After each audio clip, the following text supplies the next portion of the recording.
Bismillahirrahmanirrahim. Ma min abdin muslimin yad'u li akhihi bi dhahril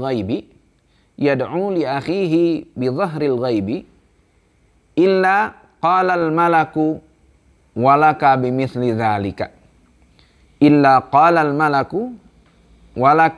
bimithli dzalika Hadis ini adalah salah satu hadis yang menjelaskan tentang keutamaan seorang muslim yang mendoakan saudaranya. Keutamaan seorang muslim yang mendoakan saudaranya. Di sini dijelaskan, ma min abdin muslimin yad'u li akhihi bi dhahril ghaib. Kalau ada seorang hamba yang muslim, dia mendoakan saudaranya bi dhahril ghaib, tapi maksudnya bi dhahril ghaib, saudaranya yang ia doakan itu nggak tahu kalau dia sedang didoakan. Misalnya Fajar lagi ngedoain Sandy. Sandy ini nggak tahu kalau Fajar sedang mendoakan Sandy. Itu dhahril ghaib. Orang yang bersangkutan yang sedang didoakan itu nggak tahu kalau dia sedang didoakan.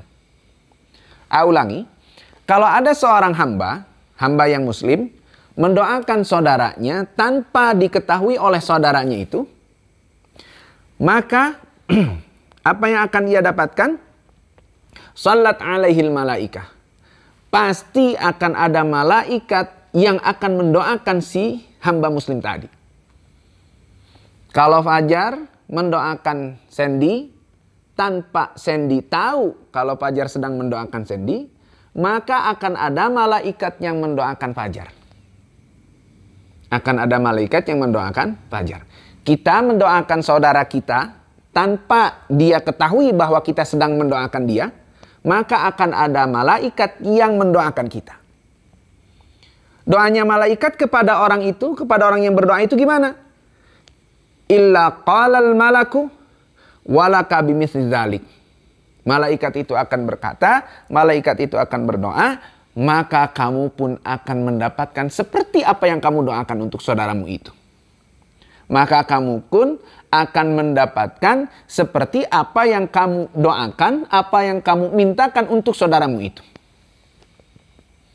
Fajar mendoakan Sandy, misalnya, doanya, ya Allah mudah-mudahan, atau ya Allah aku minta kepadamu, saudaraku ini yang namanya Sandy, karena dia baik, karena dia perhatian kepadaku misalnya, aku minta kepadamu ya Allah sehatkan dia, panjangkan usianya, sehatkan, kasih kekuatan untuk ibadah, beri dia ilmu yang bermanfaat, beri dia bukakan hati dan pikirannya untuk menerima ilmu dan hidayah darimu.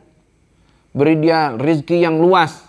Nah, Fajar itu nanti akan ada malaikat yang mendoakan Fajar. Kata malaikat, Jar, kamu juga akan mendapatkan seperti apa yang kamu mintakan untuk Sandy.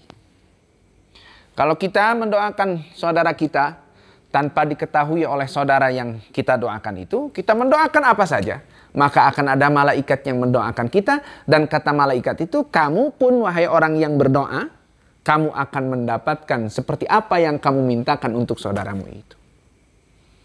Sedangkan di riwayat yang lain ada yang menjelaskan bahwa salah satu doa yang pasti diterima dan diijabah oleh Allah itu adalah doanya seorang muslim untuk saudaranya tanpa diketahui oleh saudaranya itu.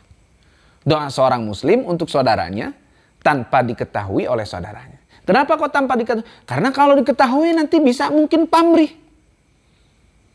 Cek Fajar tesen, saya rek ngadoakeun Sandy nih. Saya mau mendoakan Sandy nih. Pokoknya saya doakan ya, siapa tahu nanti Sandy punya adik perempuan. Cek Sandy teh, nyasok Jar doain saya. Tapi memang ternyata saya nggak punya saudara perempuan. Nggak apa-apa lah, ada neneknya juga lumayan. Nah kan mungkin pamrih. Kalau kita laporan kita nggak, mungkin pamrih. Mungkinlah kita pengen lebih dekat. Mungkinlah kita macam-macam. Tapi doa yang tanpa diketahui oleh saudara kita, doa yang kita lantunkan, kita mintakan untuk saudara kita, tanpa diketahui oleh saudara kita yang didoakan itu, maka itu akan menjadi doa yang betul-betul tulus keluar dari hati sanubari kita. Tulus keluar dari keikhlasan kita. Dan aku mah katanya kalau mendoakannya doa yang jelek, ya sama. Karena tadi kata malaikat, walaka mislu zalika. Walaka bimisli zalika. Kamu pun akan mendapatkan seperti yang kamu mintakan untuk saudaramu itu. Kalau kita memintakan doa kebaikan untuk saudara kita, maka kita pun akan mendapatkan kebaikan. Tapi ya hati-hati kalau kita memintakan atau mendoakan orang itu supaya celaka, orang itu supaya jelek, orang itu supaya peto segala macam. Maka kita pun akan mendapatkan seperti apa yang kita doakan untuk dia. Nah, sekali lagi, doa kita seorang muslim yang mendoakan saudaranya tanpa diketahui oleh saudaranya itu akan menjadi atau itu adalah salah satu cara doa yang akan sampai kepada Allah dan diijabah oleh Allah Ta'ala.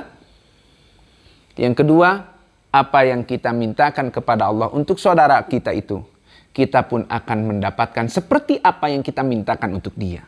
Kalau kita memintakan untuk dia hal-hal yang baik-baik, maka kita pun akan mendapatkan kebaikan itu. Tapi ya hati-hati, kalau kita memintakan untuk dia hal-hal yang jelek-jelek, maka kita pun akan mendapatkan hal-hal yang jelek-jelek.